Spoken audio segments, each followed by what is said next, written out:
when we extract using the double square brackets, you can see it's now just the vector itself, or the values themselves, outputted as a vector, but not the vector.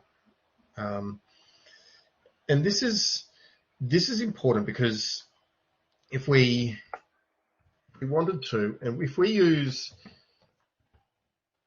single square brackets, and so we wanted to double everything in that vector, okay, it's going to throw an error because we're telling it to double the vector rather than the values in the vector.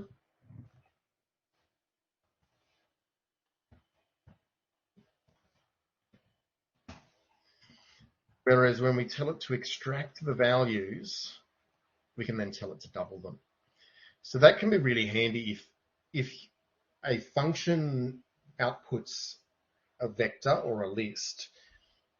You might need to do some calculations on the output from that function. And so bear in mind that if you're doing something along those lines, you're going to need those double brackets, double square brackets. You can't just use the single square brackets because it will throw you that error, because it's going, how do I times a vector by 2? How do I do that? Because it's thinking of the name of the vector, it's thinking about the structure of the vector, it's not thinking about the values that it contains. Whereas when you're using the double square brackets, it's thinking about the values that it contains.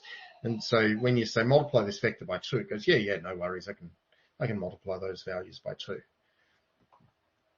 Because it's outputting the values as a vector, whereas here it's outputting an actual vector, something that's named and exists.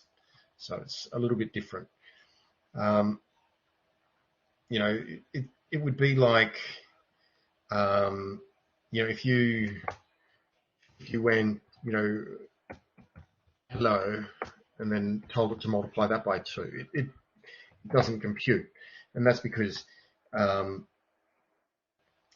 here, this version is like this because it's the name of the vector and it's the structure itself rather than the values it contains, or just the values it contains.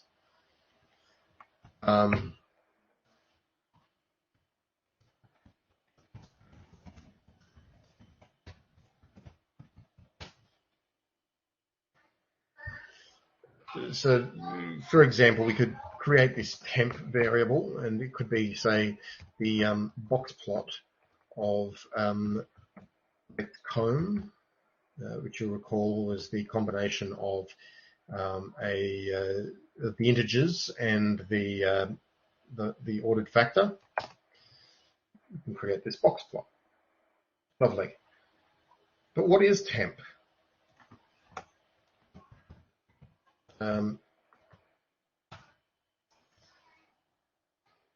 we can see what its structure is like. It contains these different vectors, and if we look at it in here, it's a list of 6 items. So a box plot is really just a list masquerading as a plot. Okay, it's actually a list item or a list object. So when it's sitting in your environment, it's a list object. And that can be really handy because if you're wanting to grab, say, the outliers, it actually has, in this case, there are no outliers.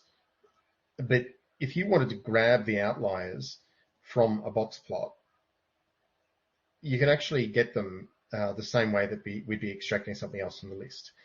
We've got our confidence interval. We've got our summary statistics, etc.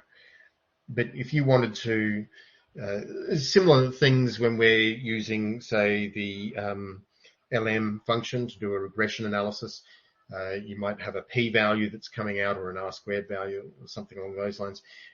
You might be needing to do some calculations using that p-value or whatever's coming out, or the summary. The test statistic, you might be needing to do some calculations based on that. So if you're just using the single square brackets,